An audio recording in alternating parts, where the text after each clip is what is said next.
Hello दोस्तों, स्वागत है आप सभी का मेरे YouTube चैनल शुभ लाभ ज्ञान में।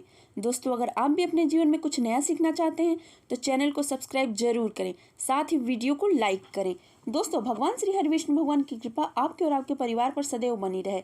बृहस्पतिवार का व्रत करने से सारी मन की इच्छाएं पूरी होती हैं तथा बृहस्पतिवार व्रत की कथा को सुनने मात्र से धन संपत्ति, पुत्र, विद्या तथा मनवांछित फलों की प्राप्ति होती है।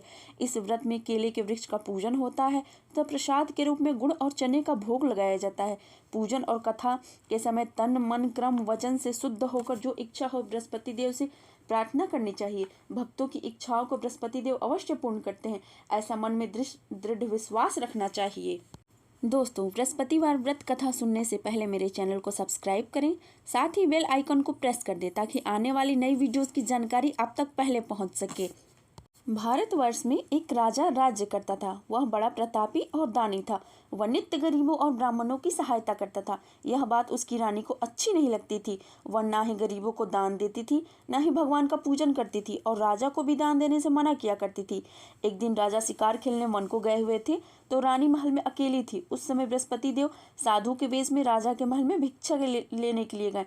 भिक्षा मांगी। रानी ने भिक्षा देने से इनकार किया और कहा, हे साधु महाराज, मैं तो दान पुण्य से तंग आ गई हूँ। मेरा पति सारा धन लुटाया करता है। मेरी इच्छा है कि हमारा सारा धन नष्ट हो जाए, फिर न रहेगी बांस न बजेगी बांसुरी। साधु ने कहा, देवी, तुम तो बड़ी अजीब हो। धन संतान तो सभी चाहते हैं, पुत्र और लक्ष्मी तो पापी के घर में भी होने चाहिए। यदि तुम्हारे पास अधिक धन है तो भूखों को भोजन दो, प्यासों के लिए प्याऊ बनवाओ, मुसाफिरों के लिए धर्मशाले खुलवाओ। जो निर्धन अपनी कुंवारी कन्याओं का विवाह नहीं कर सकते उनका विवाह करा दो। और ऐसे कई काम हैं जिनके करने से तुम्हारा यश लोक परलोक में फैलेगा। परंतु रानी पर उपदेश का कोई प्रभाव न पड़ा। वह बोली, महाराज, आप तो मुझे कुछ न समझाएं। मैं ऐसा धन नहीं जानती जो हर जगह बांटती फिरूं। साधु ने उत्तर दिया, यदि तुम्हारी यही इच्छा है तो तथास्तु। ऐसा करना कि बृहस्पतिवार को घर लिपकर पीली मिट्टी से अपना सिर धोकर स्नान करना, भट्टी जलाकर कपड़े धोना। ऐसा करने से सारा धन नष्ट हो जाएगा। इतना कहकर वह साधु महाराज वहां से आलोप हो गए। जैसा वह साधु कहकर गया था, रानी ने वैसा ही कहा।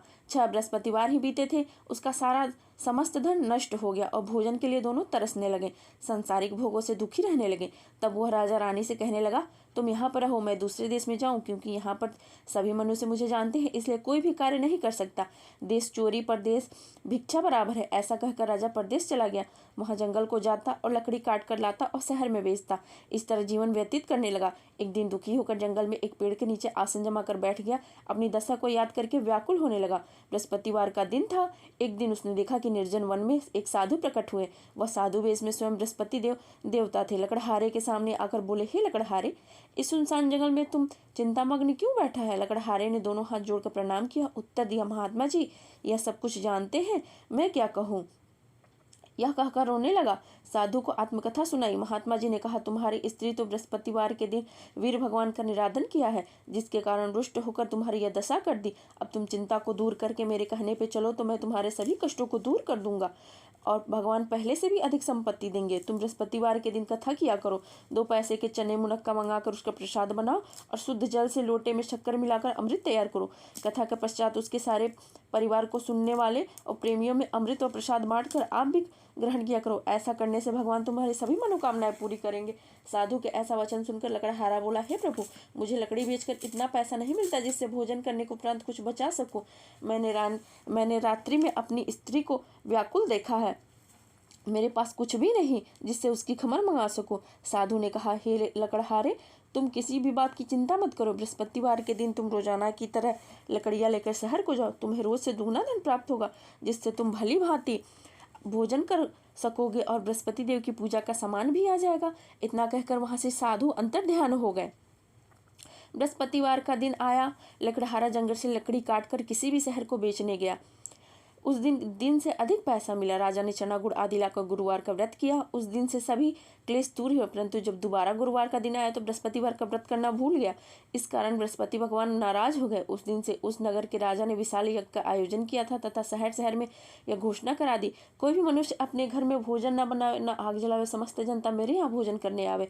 इस आज्ञा को जो न मानेगा उसके लिए फांसी की सजा दी जाएगी। इस तरह की घोषणा संपूर्ण नगर में करवा दी गई। राजा की आज्ञा अनुसार शहर के सभी लोग भोजन करने गए, लेकिन लकड़हारा कुछ देर में पहुंचा, इसलिए राजा उसको अपने साथ घर लिवा ले गए और ले जाकर भोजन करा रहे थे तो रानी की दृष्टि उस खूंटी में पड़ी जिस पर उसका हार लटका हुआ था।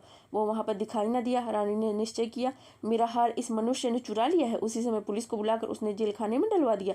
जब लकड़हारा जेल खाने में पड़ गया तो बहुत दुखी होकर विचार करने लगा, न जाने कौन से पूर्वजन्म के कर्म से मुझे यह दुख प्राप्त हुआ।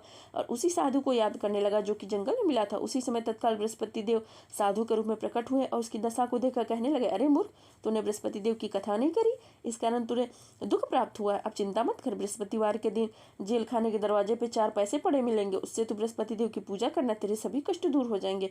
बृहस्पतिवार के रोज उसे 4 पैसे मिले। लकड़हारे ने कथा कही। उसी रात्रि को बृहस्पति देव ने उस नगर के राजा को स्वप्न में कहा, हे राजा, तुमने जिस आदमी को जेल खाने में बंद कर दिया है वह निर्दोष है, वह राजा है, उसे छोड़ देना। रानी का हार उसी खूंटी पर लटका है, अगर तूने ऐसा नहीं किया तो मैं तेरे राज्य को नष्ट कर दूंगा। इस तरह रात्रि के स्वप्न को देखकर राजा प्रातःकाल उठा और खूंटी पर हार देखकर लकड़हारे को बुलाकर क्षमा मांगी तथा लकड़हारे का योग्य सुंदर वस्त्र आभूषण देकर विदा किया तथा बृहस्पति देव की आज्ञा अनुसार लकड़हारा अपने नगर को चल दिया। राजा जब अपने नगर के निकट पहुंचा तो उसे बड़ा आश्चर्य हुआ। नगर में पहले से अधिक बाग, तालाब तथा कुएं तथा बहुत सी धर्मशाला, मंदिर आदि बन गई हैं।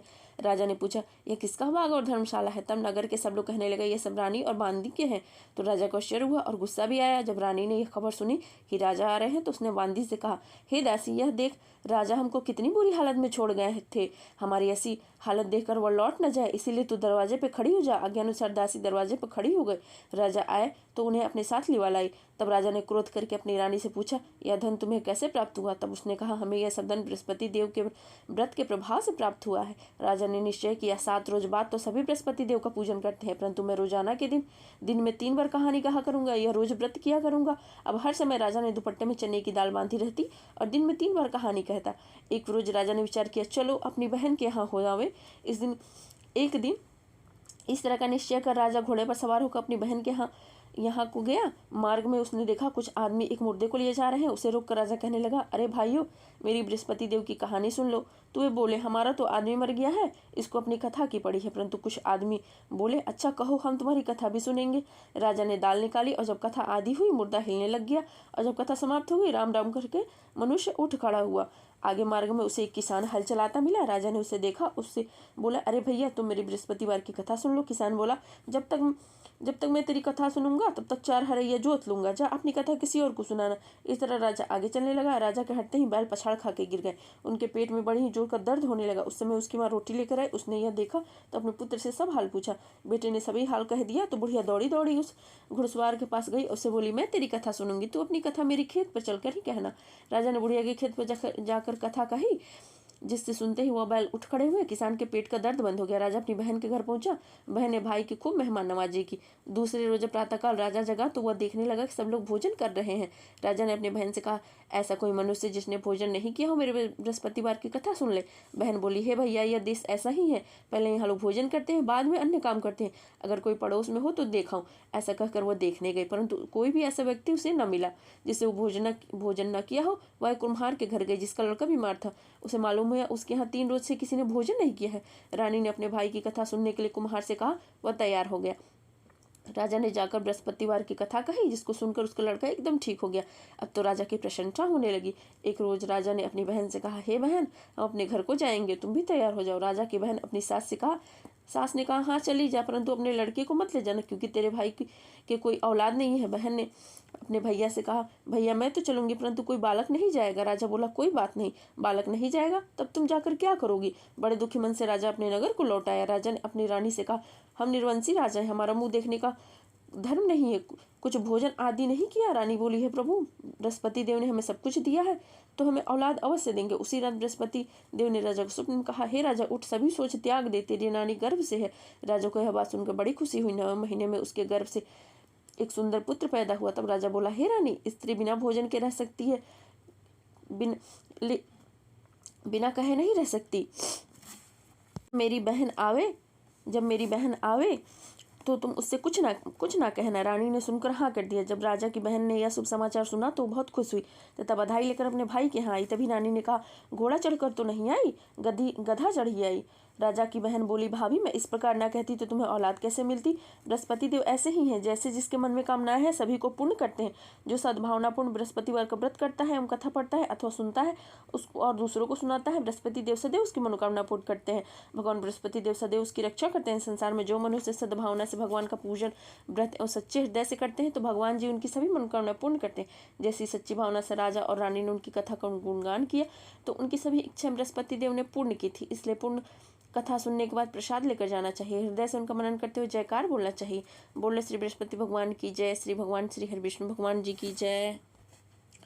दोस्तों, आपको यह जानकारी पसंद आती है तो मेरे वीडियो को लाइक और चैनल को सब्सक्राइब अवश्य करें। साथ ही साथ इस तरह की और भी जानकारी के लिए मेरे और भी वीडियोस देख सकते हैं, ताकि आपको और अच्छी अच्छी जानकारियां मेरे चैनल पे मिल सके। आपको और भी जानकारी चाहिए तो मुझे कमेंट सेक्शन में बता सकते हैं, मैं उस टॉपिक पर वीडियोज़ ज़रूर लाऊंगी। तो दोस्तों, मेरे चैनल को सब्सक्राइब करें, साथ ही वीडियो को लाइक कर दें।